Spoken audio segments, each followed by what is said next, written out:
Um, Today's talk is going to be work that sits at the intersection of AI and systems. But I wear several hats at the university. Primarily, I'm a professor of computer science and engineering, but I have joint appointments in biomedical informatics, biomedical engineering, and in the biophysics program there. I also lead a community of practice on responsible data science. So you've heard a couple of talks yesterday and perhaps one this morning that talked about some of these things. So I'm happy to talk about any of those topics as well. But today's focus is going to be about democratizing AI. So, and the motivation for this work kind of started with a interaction I had with the CTO's office at Microsoft. It was kind of interesting because I was just conversing in the hallway, like one of these rooms, and the guy from the CTO's office, is pretty well-regarded Microsoft researcher, asked me, you know, what do you guys do in academia? Because you don't have access to the large compute that, you know, Google and Microsoft and these places have. So how are you dealing with that issue? Now, fortunately, where I am, we have access to supercomputing resources, so it's not as bad. But it did give me thought about thinking about this particular problem I'm going to talk about today. So what I'm showing you here are two graphs. The first one is just think of the y-axis as a measure of the amount of compute needed. And the x-axis here is the year. And this is what has happened. And roughly around here, you see a cut point, a change. And again, the y-axis is in sort of a log scale. So suddenly, the amount of compute you need for AI has risen. And this is marked roughly around the time when AlexaNet came out. And it's grown. I mean, now we're in the age of multi-billion parameter models. Now, there's a recent projection from the Center for Security and Emerging Technology at Georgetown University, which says if it goes at this rate, the rate we're seeing over here, the red line here is an estimate of the US GDP, the gross domestic product of the United States. And if we keep going at this, escalating at this rate, these lines will intersect at 2027. Now, obviously, this is not going to happen, but it just gives you sort of food for thought and motivates what I'm going to talk about today. Now, you have a similar story in the context of the carbon footprint. So, for example, both these graphs are showing similar things to what I just described to you. That is, these systems, these supercomputing systems, these cloud computing infrastructure systems are impeding, you know, the carbon footprint story worse than the airline industry, just to give you an idea. And so this is a huge problem, both in terms of the amount of compute required and in terms of the impact on climate. So, all right, so that sort of gives you a backstory for what I'm going to be talking about today, democratizing these AI approaches, these large-scale models. But a particular focus for today is going to be looking at problems that arise that can be naturally modeled as graphs. So each of these examples here are things that I have worked with, and in each of them, you know, the abstraction of a graph is either implicit or explicit in each of these domains. So it's explicit, for example, in transportation, in social networks. It's implicit in terms of how we deal with images, how we model and segment images, whether they come from biomedical or public health data. I do a lot of work with crisis response. And here I'm laying out an example where in the crisis context, when a certain crisis hits, you have to be aware of your surroundings. And you have to be aware of what's going on. And so this is an example of a heterogeneous graph structure from the scene. And this is not our work. This is from Rochinol et al. From MIT. But this is just an example of the kinds of graphs that we can extract from these systems. And we have to reason about them, learn about them, work with them in what we do. So I'm happy to talk about any of these problems later on. But this is sort of serving the motivation. So AI compute is expensive, not sustainable, and graphs are ubiquitous. We see them everywhere.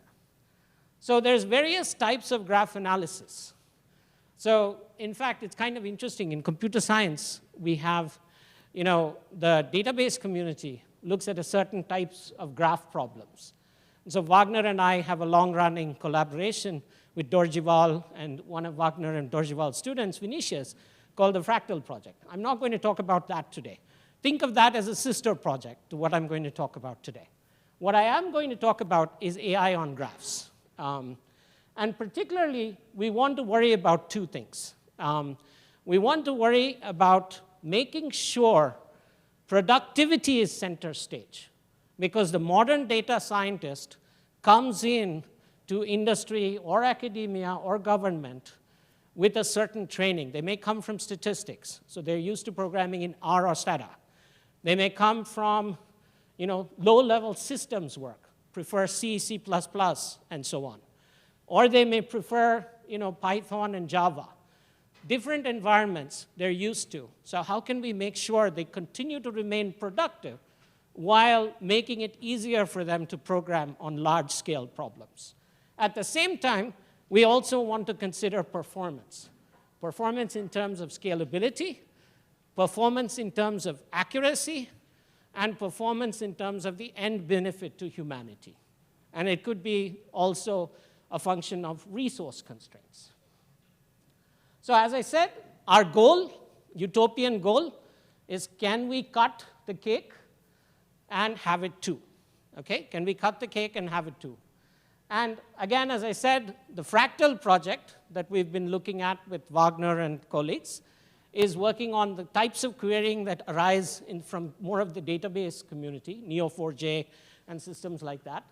But what I'm going to talk about today is going to focus on the ML side of things, and in particular, graph representation learning.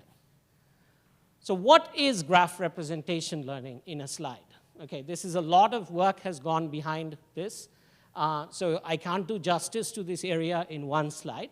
But I'm going to try to give you a sense for what it tries to do. The goal is to learn representations from these graphs of nodes and edges such that closeness between nodes in embedding space mirrors closeness between nodes in the graph space. That's our sort of objective. And the reason why this has become a very popular area is because once you take a graph and put it in some measure or metric space, you can then visualize things, you can look at things, you can run a bunch of data science, statistics, mathematics, computer science methods that have been developed over the last century. And so these things can be applied directly because you don't have to worry about the graph aspect of things. So they can act as features in downstream ML tasks. So this is a very hot area, graph representation learning. This is a dated taxonomy of different approaches. This is about 2 years old. The area has exploded. There are just many, many different types of graph representation learning algorithms out there: semi-supervised, self-supervised, unsupervised, so on and so forth. Now, the current state of the situation is the following. These approaches are very, very expensive to run, okay? They require a significant amount of time and resources to run. So, and I'm just giving you one example here. It's a pretty small graph. It takes days, okay, to run, or almost, 2 days to run. And if you increase the size of the graph a little more, something that by today's standards would be considered moderately sized, it still is just too expensive. You need, much better quality workstations than most of us have access to. So how can we democratize this process? How can we make it easier for this?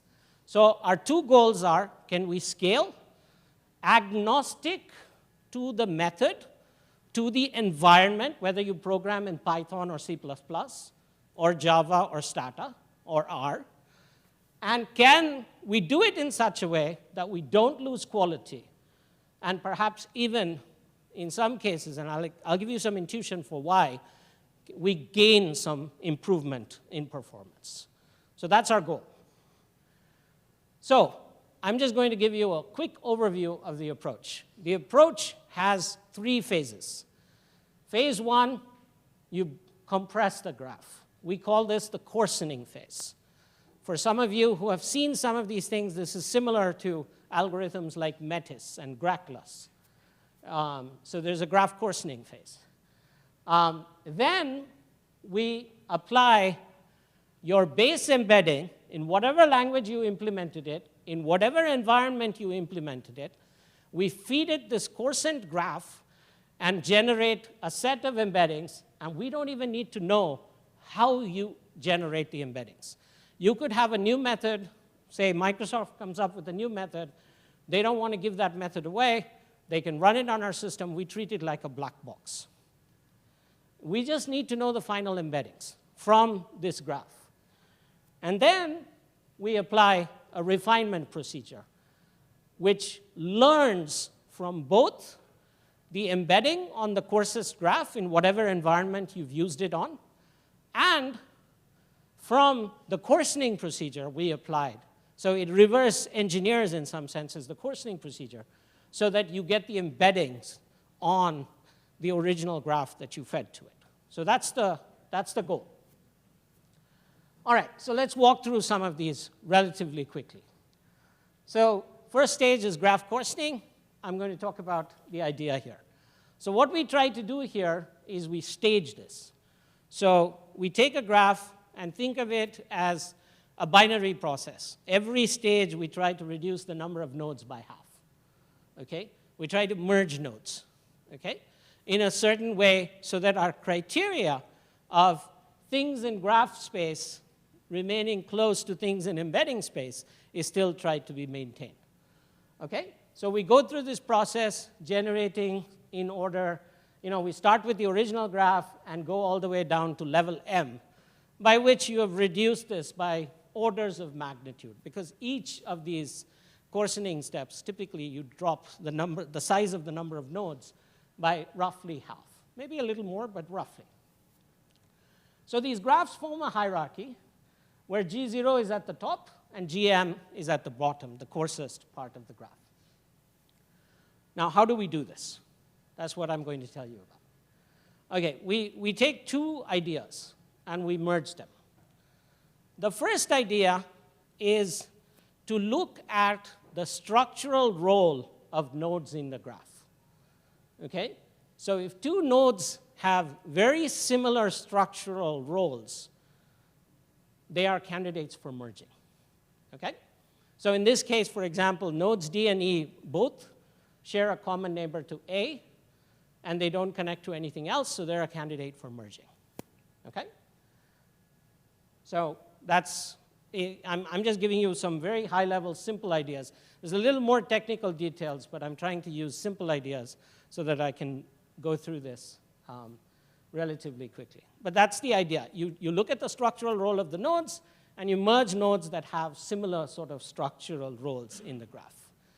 The second thing we apply is when you merge these nodes, one thing I wanted to show you is the edge weight doubles because you're merging these edges also. So now we can apply also in parallel another approach called heavy edge matching. And this is an idea that's been around in the high-performance computing community for a couple of decades. I think it was first introduced as part of the METIS algorithm, maybe before that. I don't remember the exact provenance of it, but it's been around for quite some time in the HPC community. But one of the things we notice is we need to weight this by the degrees of the incident nodes. So we have to do some kind of normalization. If we don't do the normalization, the approach doesn't work as well. And part of the reason is you want to retain that structural sort of role aspect to these merging processes. So what is nice about this procedure is that it can be expressed in very simple linear algebraic terms. You start with the original graph. This is your original adjacency matrix of that graph. You apply these operations, SEM, structural equivalence matching, and normalized heavy edge matching, and you basically get the final graph, which again has a nice matrix representation. Now this is kind of important. This M01 is a mapping function between your current graph and the graph it came from, okay?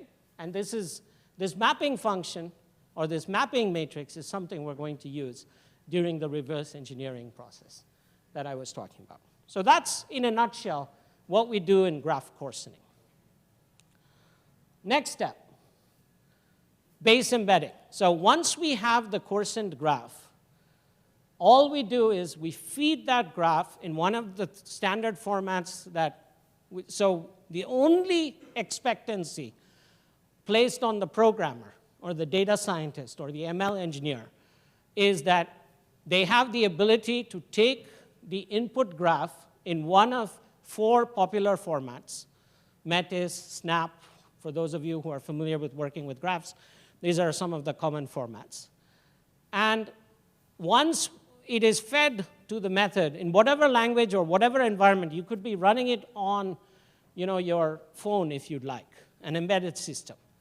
Okay? Whatever environment you run it on, as long as you can accept an input graph in one of the standard formats, we're good to go.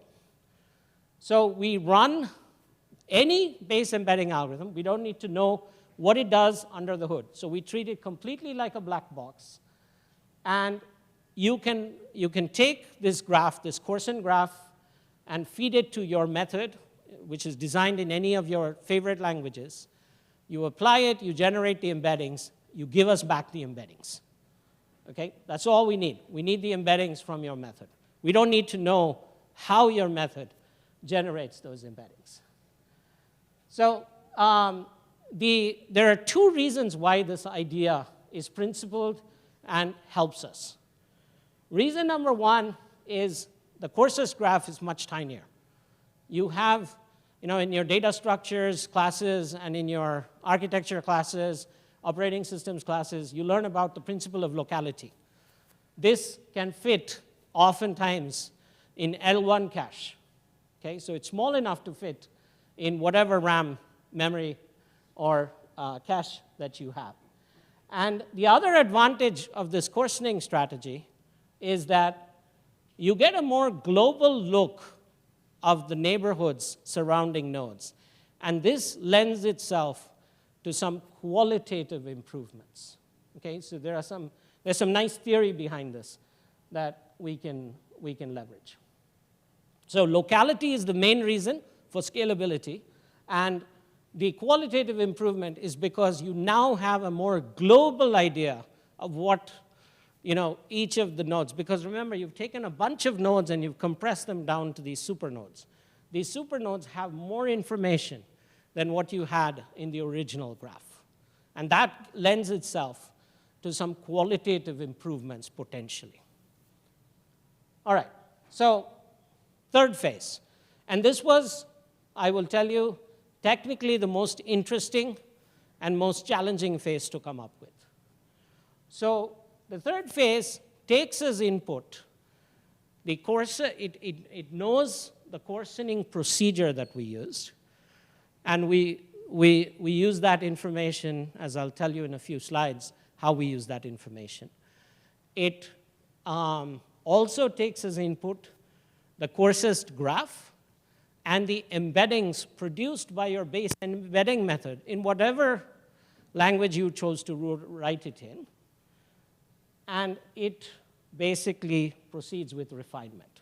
So what you are given is a set of these mapping functions that go from G0 to GM, and the node embeddings of your method, your base embedding method, on the coarsest version of the graph. And now we need to generate the embeddings on the original graph, G0. That's our problem. All right, one idea could be, let's just give everything the same embedding representation. If they're part of the same supernode, let's just give everything the same embedding representation.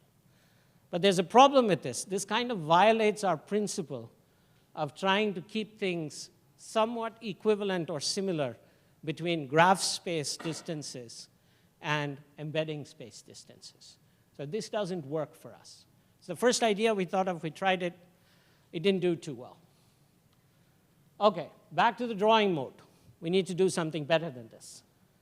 So what we leverage, essentially, in the methods I'm going to talk about today, are these ideas called graph convolution networks that came out of Kiff and Welling at ICLR 2017. A lot of you, having talked to some of you, I think many of you are already familiar with this. But if you're not, the idea is the following. It's sort of described in this slide here. There are a series of these graph convolution layers where you apply the graph through in order to come up with some predictions. In our case, we want to go from the predictions we get from G sub m to the embeddings in G sub m minus 1. We want to go stage by stage. Okay? Now, I'll detail what each layer is doing here. But I said earlier that we do account for the process by which we did the coarsening procedure. And so this equation I'm going to repeat in the next slide. But again, we start with the embeddings, the base and embeddings at the coarsest level. That is fed in along with the mapping function. Okay? And this is what we're doing right here in this purple column is essentially what I'm showing you here. Okay? That's what the purple column is doing. But it doesn't stop there. It runs this through a series of graph convolution layers to find the eventual, so that we try to retain our objective of keeping graph space and embedding space related in some sort of similarity. So now I'm going to detail this equation that you're seeing over here in the bottom. So it's a layer-wise model. You have k layers. And input to the kth layer is the output from the k minus 1th layer. Okay? This over here, for those of you who are more mathematically inclined, is simply the symmetric graph Laplacian. And that's a standard smoothing operator applied to graphs. So some of you may have heard of Laplacian eigenmaps. It's based out of a similar idea. But importantly, what this does is kind of interesting because it reverse engineers what I showed you here. Okay? In fact, that's part of the reason we chose normalized heavy edge matching. So it is basically allowing us, so we're incorporating our design through this process of the coarsening step, and it allows us to reverse engineer things. Now, the other components are pretty straightforward. This is the projected embeddings that we want. Sigmoid is some, nonlinear function. In our case, it's ReLU. And the generated embeddings are what are produced as the output of this for G sub m minus 1. So this seems pretty straightforward. It's a fairly straightforward idea, but there was a technical challenge that we needed to address. And the technical challenge was the following. Your space in the embedding space that you get for G sub m and your embedding space that you get for G sub m minus 1 have to be, there has to be a correspondence between them.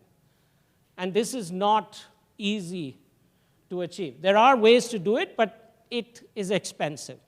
And since we want to use this as an end-to-end scalability for democratization approach, we did not want to pay that cost. And so you could also generate these exact embeddings and use that in the loss function, but that is also expensive. So how do we go about resolving both of these problems? So the way we do that is instead of using the standard loss function, we learn from the embeddings directly themselves in the lowest layer.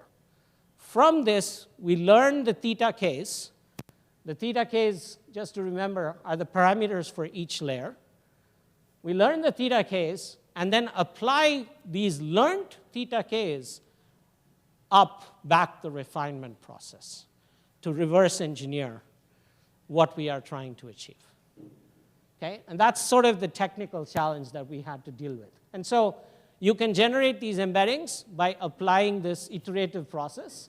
So for G sub m minus 1, you apply this graph convolution layer GCN-based approach. You learn the embeddings for m minus 1, and then you recursively or iteratively apply this again and again, replacing the previous graph with the next graph, and so on and so forth. And you keep doing this until you arrive at the embeddings as G sub 0. So you're basically undoing the process stepwise. But the beauty of this idea is that you learn the parameters, the weights for the GCN once, and you apply it multiple times. Inference is much cheaper here. You don't have to retrain. Okay, so this is the overview of the idea. Okay, so we talked about structural equivalence matching and normalized heavy edge matching for coarsening, base embedding in any environment, and then we use a variation of graph convolution networks going back up, step by step. Now, this is more recent work. We are going to be presenting this, a version of this, a demonstration of this at the web conference. But it turns out, and this is something that I added after listening to some of the talks yesterday, it turns out that you can leverage a similar set of ideas without too many changes to improve not only the performance or the quality, but also improve the fairness of the learned representations. So here I show you again the standard coarsening, base embedding, and refinement step. The only difference is here, when you're doing the coarsening, you take into account information on the sensitive attribute, and you use that as an additional element in determining which nodes to match. So you try to match purposely. You try to match nodes that have different values for the sensitive attribute.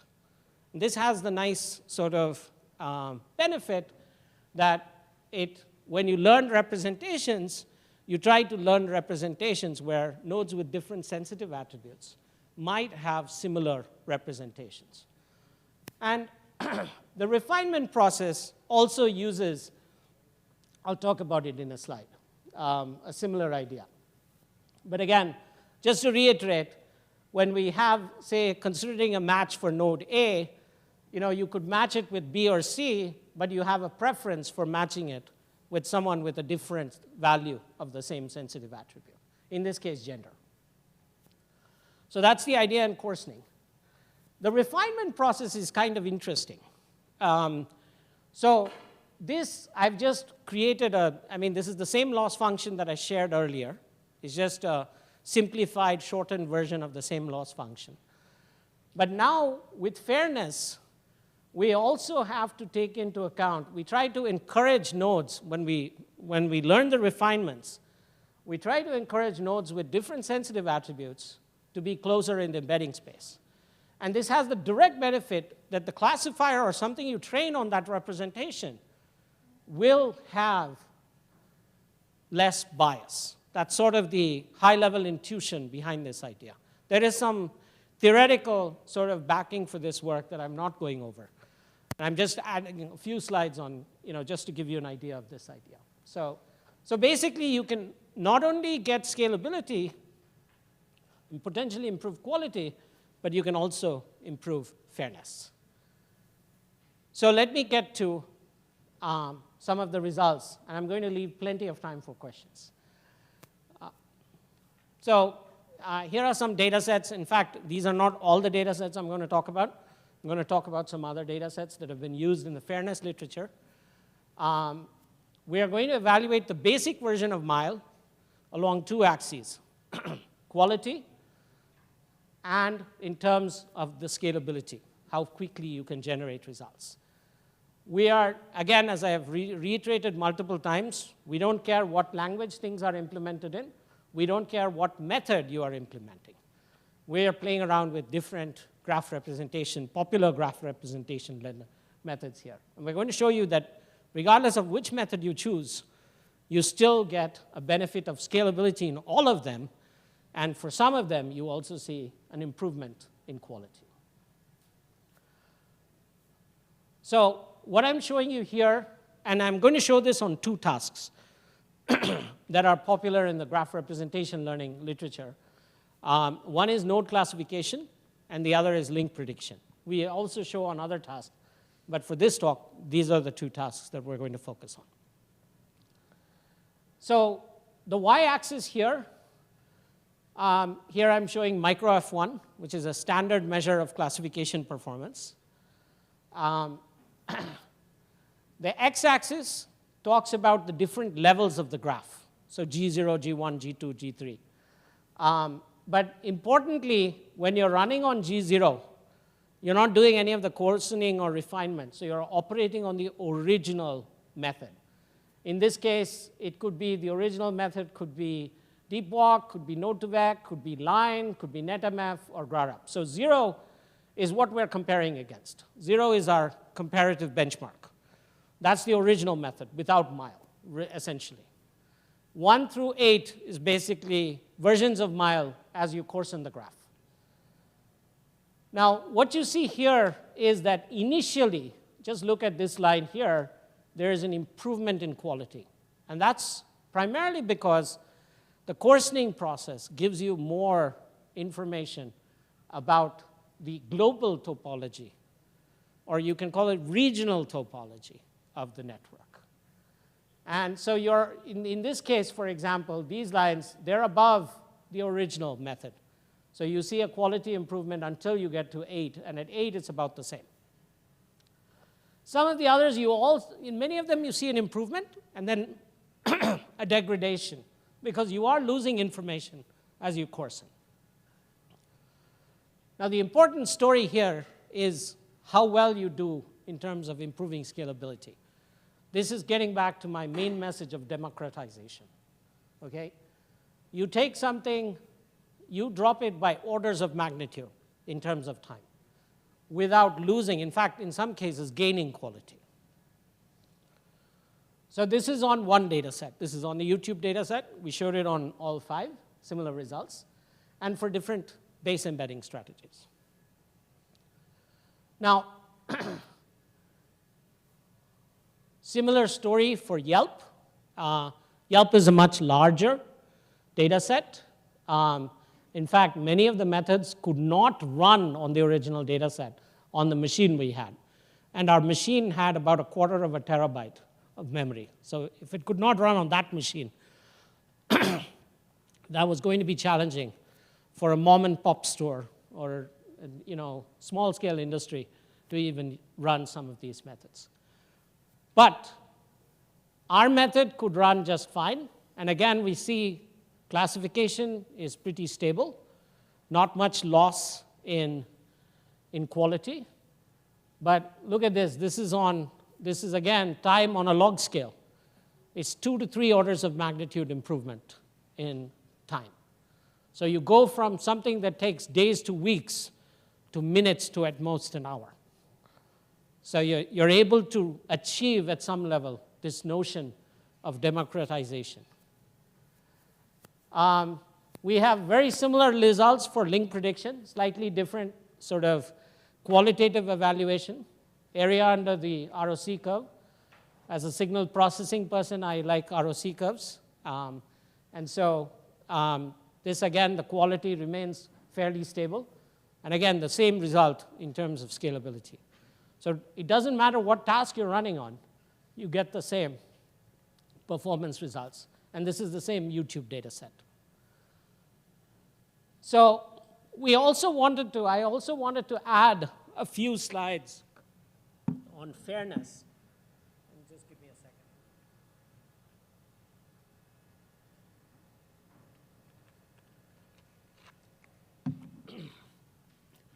Yeah, I also wanted to add a few slides on fairness. And what we're evaluating here is, can we get the same benefits, task agnostic? Can we be efficient? And in addition, can we be fair? And very importantly, something not other people have looked at too much, can we be fair in an intersectional sense when you have multiple attributes you're trying to be fair on, okay? Or multiple sensitive attributes. So age and gender, for example, or gender and location. So what I'm showing you here in most of these next few slides, I don't have graphs yet for these, but these are fairness algorithms that have been designed for graphs.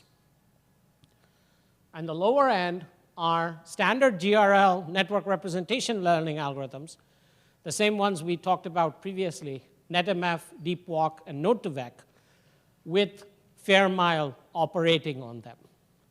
And again, both in the coarsening step and in the refinement step, we are using some fairness-aware considerations, as I briefly talked about. Now, the high-level point I want to make is most of these times, if you see here, are much larger than most of these, okay? Especially the lower ones which use mile, okay?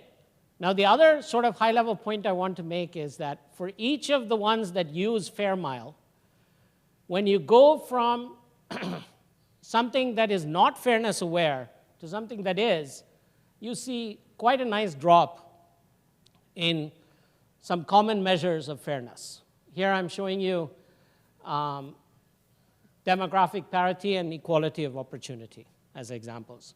And both of this you want to be as low as possible. And the other important thing that's kind of interesting is that when you do FairMile with NetMF, you sometimes are able to match the quality while keeping the fairness lower than some of these other methods, while the time is much lower than these other methods that have been designed specifically for fairness, okay? That's the key. And so the key takeaway here is that FairMile improves fairness, efficiency, and sometimes also utility. Always fairness and efficiency is improved, but utility also sometimes.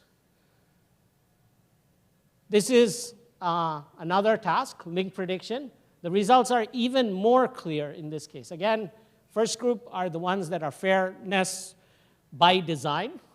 The next group is applying mile on standard NRL. And again, when you apply it on standard NRL, you always see the fairness and efficiency improve. But in many cases, again, we are seeing the utility well beyond anything the original methods were able to guarantee. So this is a 2.2% improvement here, a 1% improvement here. That's quite significant. Now, the other thing I wanted to mention, and again, I apologize for the tables. This work just got done. But one of the things we wanted to look at here was we're one of the few methods that can handle multiple fairness criterion, multiple sensitive attributes at the same time. And here the two sensitive attributes are region and gender. And so in each of these cases, you see DeepWalk, the original method, and then the FairMile version of DeepWalk, and you see across the board, these fairness criteria are improved, along with efficiency. So we can handle multiple sensitive attributes. We're one of the few methods that can handle multiple sensitive attributes. This one is something that was designed for fairness, intersectional fairness. You can see the time scales, 2 orders of magnitude more expensive. 2 to 3 orders of magnitude more expensive. And it achieves comparable sort of fairness results. So this is by the way, this is a data set that I didn't talk about earlier. This is a social network data set from one of the Slavic countries. Now, the other thing a question one might have is, how does mile alone do on fairness versus FairMile?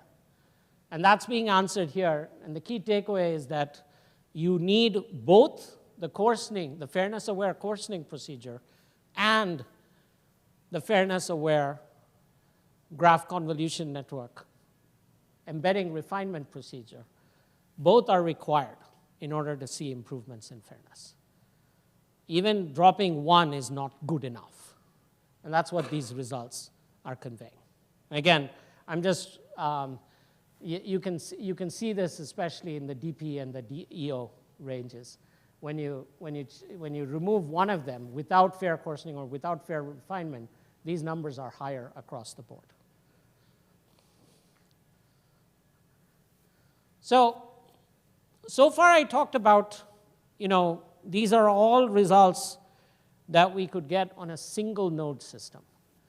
We've also developed strategies where you can parallelize this approach and gain even more scalability or efficiency. And again, the ideas are very similar. We follow the same process. We don't touch the base embedding because we want to continue to retain the method agnostic benefit so that you can implement it in whatever programming environment you want to, or whatever systems environment you want to implement it on. But the other steps can be parallelized. There are some technical details. I'm not going to bore you with them, but there are some standard ideas that we have developed, that others have developed, that we use for doing the parallelization. And there are some batch versus sequential-based approaches for improving the performance of the training process. So we leverage a system called Horovod, which is an Apache project. Originally was the basis for how Uber deals with these kinds of problems, extreme mobility, extreme distributedness. But again, the key takeaway here is that you don't see a degradation in quality when you do the distributed version of MILE, and you do see up to an 85% parallel efficiency as you increase the number of nodes in the system. So that's sort of the key sort of elements of distributed MILE. So let me give you, so Wagner asked me to give you, he said many of you are students, so I want to give you some non-technical takeaways and then sum it up with the technical takeaways from the talk I presented. So Wagner's advisor is Tom LeBlanc, and he was my teacher. Not my advisor, but my teacher. And one of the things he taught in one of the classes, first classes I took at Rochester, and this has struck with me for my entire career. And he said, find a problem before anyone else recognizes it's a problem. Solve it. Okay? You can have impact. The corollary I will add in modern times is find such a problem, but also find if your institution or your university or your advisors, collaborators have some unique data. Because that unique data also gives you a pretty unique problem to work with. Okay, this is a maxim that I give my students. So a lot of them come in, very excited to be working with us and things like that. But they come in with this do first, think later mentality. Okay? I would argue that in order for true science advances, you have to be thinking about it from the opposite direction. Now, the do first, think later might work occasionally, but in the long run, it's the other more principled approach that's going to pay off. Think about the intuition. Better yet, if you can prove something about it, prove it. Don't be afraid. I mean, some of these problems, once you boil it down, distill it down, are actually pretty straightforward. This is a comment I've been giving to anyone I talked to recently. 10 years ago, I was very worried that the PhD students we were producing across the world were going to do some exciting work for their PhD, but then they're going to join Google or Microsoft or something and improve the advertisement performance by 0.0005%, and that would be their goal in life. Now I worry that we are training the next generation of students who spend 99.95% of their time hyperparameter tuning their neural network architecture. Think about why this architecture makes sense for your problem. Try to come up with an intuition, at the very least. Okay? And this is a real problem. I mean, I see a lot of students who are graduating, at the bachelor's, master's, and PhD level, that a lot of their time in their PhD thesis is spent on hyperparameter tuning.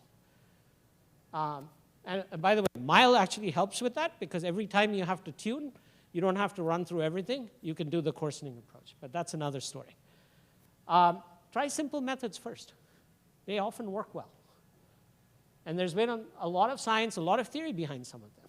In fact, a lot of the ideas, some of which were presented even here over the course of the week, one of the questions I had for some of them was, could you have used a simpler model? So if you're dealing with sets, why don't you use LSH? It's an amazing approach to speed and access, looking at representations of sets. Why do you need to train a neural network if LSH works? I mean, we used LSH in distributed MILE. And this is very, very important. Yesterday, I had the pleasure of meeting Tom, one of Wagner's collaborators. Domain experts are invaluable. I think we also need to, as computer scientists, we tend to be, we're very excited about our ideas, and we want to make sure we are heard. But it's equally important to listen. Try to improve your art of listening. What are they saying? What do they understand? How can you produce results that are meaningful for them?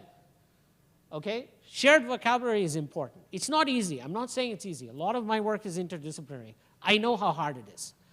But you can ask questions. And a lot of them, like Tom, are very giving of their time. Okay? So this is something that, sort of non-technical takeaways. The technical takeaways, and my timing is good. I've got about a minute left. Okay, so I talked about hyperparameter tuning training the next generation of hyperparameter tuning. What MILE does is it reduces the cost of that significantly. Remember that when you're eventually when you produce your result and write your paper, you only talk about the final set of hyperparameters that work. But behind that was all those other failed experiments that didn't work. And each of them cost time. So when you think about the scaling improvements we're getting with MILE, I'm only showing you results in terms of the best results and when they worked and how they did. But if you look back and think about all those failed runs, the runs that didn't, in the hyperparameter tuning costs, it even more amplifies the importance of democratizing AI and reducing compute. So this is a big problem. AI compute and power requirements is unsustainable. Think about this. Think about this as a problem to solve. What we described is a solution for one class of problems in machine learning, graph representation learning. It can scale existing techniques, and I didn't talk about the heterogeneous variant. There is a heterogeneous variation of this that we've just developed. It, in some cases, can improve the quality, and the raison d'etre for that was the fact that it has a more global or more regional look of the graph, and that gives it more insights. It improves the fairness of the representations learned for fair MILE that we described, and it takes us towards this guiding notion of democratizing access to AI techniques, where I can now go back to my colleague at Microsoft and say, hey, at least for this technique, we've got stuff that we can do on our workstations in academia, okay? Agnostic to the environment. Now, one of the things we're trying to do right now is, can we take this to the extreme edge? So I don't know if you noticed, I'm part of this AI Edge Institute at OSU. It studies problems at the intersection of AI and wireless communications and networking problems. So networking for AI as well as AI for networking. So one of the things we're looking at next is, can we extend these ideas to the extreme edge? thank you for your attention. Today's talk was about AI and systems. I'm happy to talk about any of these other elements as well later. Thank you again for all your attention.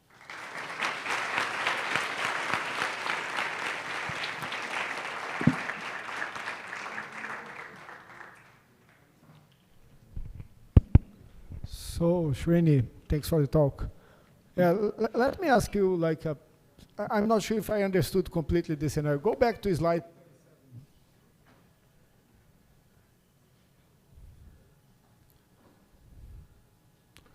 Okay, yeah. So, for standard applications, these micro F1s are very low. Are they acceptable? It depends on who you're talking to. If you're looking at this as a recommendation, this result is quite good in sort of the recommender space. Depends on what because remember, you don't have enough information to make recommendations. And if you're using it for recommendations, this is good enough. Are they good enough? It depends on the specific domain and the specific question you're asking for when you're using this classification. But these results are competitive with what the state-of-the-art reports on this data set. Okay, in this specific application? Yeah. Okay. Do you have experiences with in other applications where they are, like the next one is 64 or so, right? Yeah. Yeah. Yeah. But remember, this has more data. This is a 40 million size graph. The YouTube data set is 2 million, 3 million. So, yeah, what so came more to data. my attention in the next one is like doesn't make much of a difference the technique we use it, right? Yeah. Which one? One more. One more. One more? One back. Yeah. No, back. Okay. Yeah. Yeah. So all the techniques, they perform about the same. So how do you read this? Actually, they don't. So Node2Vec actually does a lot worse. This is a 2% difference in Node2Vec in the original. But once we apply mile, they all sort of perform the same. So we bring all of them up to a good level. And that's because the quality improvement we're seeing, because when we coarsen, okay, so let me give you a little more technical detail. Both DeepWalk and Node2Vec and Lion, not Grara, but not NetMF has a representation, but all of these are, kind of like random walk-based approaches. And if you have a more global information of the graph during your random walk, that gives you more valuable information. That's why we're able to bring all of them up before, of course, when you coarsen, you lose a little bit of information. If you coarsen up to level 22, you're potentially losing a lot, but you're still, for Node2Vec, for example, you're still higher. For DeepWalk, we are about the same, maybe a little bit lower, not a lot. Not enough to make a difference. This invariant sounded to me very interesting, right? Yeah. So but the reason all of them are operating the same, to answer your question, is because mile allows you to get at the more global or regional information during the random walk process.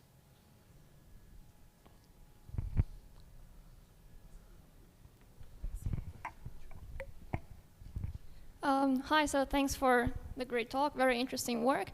I also have a question regarding the F1 score. I was in the first moment curious about why the accuracy goes up, and then as you quickly mentioned, it's because mile brings this global aspect of the graph into the algorithm. But then I was wondering if you have studied by maybe breaking down your results by the type of node or the type of link, for example, characteristics of these nodes and links, because I can imagine that it makes sense that if we're talking about, for example, a central node in the network, then it's very useful to have this global information, but maybe when we go to a node that is more on the edge of the network with few links, maybe the quality could go down. So this is what I was wondering. This is an excellent question. So let me make sure everybody else understands your question, and then I'll provide an answer. So the question is, this is an overall performance. Have you broken this down into performance in terms of something so I talked about different structural roles. So you have a node that is sort of at the center or central for a community. You have a node that is a bridge. You have a node that is, on the whisker of the graph. And did we look at, I don't have those results here, but the answer is yes. And you see better results for more central nodes, and you see slightly worse results for the ones that are at the whiskers. So very good question. Yeah. Yeah, there's a question over there.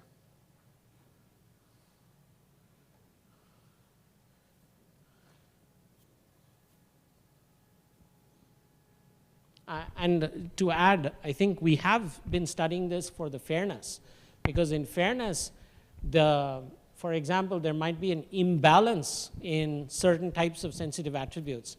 And there also, we are looking at that question right now. We don't have a full answer for it, but that's something we're working on. Excellent question. Go ahead. Thanks for the talk, Professor. And I didn't understand very well. I want to know if the coarsening technique is similar to like compress and decompress a file. Yeah, okay, so it is. At some level, it is a form of lossy compression, okay? So when you coarsen, like this image shows, you are going to compress the graph in some lossy way, except you can recover the original graph, but you are learning things on the compressed representation, the coarsened graph, which is why you see sometimes a little bit of quality loss when you go further down the coarsening path. So when you go to this area, you're not as high as you are over here. And so there is a lossy compression, but it's being managed in that it's not a significant drop. And you're gaining speed. And with the coarsened graph, you can perform graph algorithms faster than the entire graph? Because it's much smaller, it fits in L1 cache, you can run it, it can zip through it much quicker. Because you're not paying the, you guys learned about the memory hierarchy in your data structures or programming classes, so you don't have to go through the deeper levels of the memory hierarchy. So that's where the scalability benefits come from. Thanks. Yeah. There's a question here. No last one? No, I thought, were you? Okay. Yeah. So thank you very much, Srini. And My pleasure. we hope you come back soon, Yes. like 30 years, right?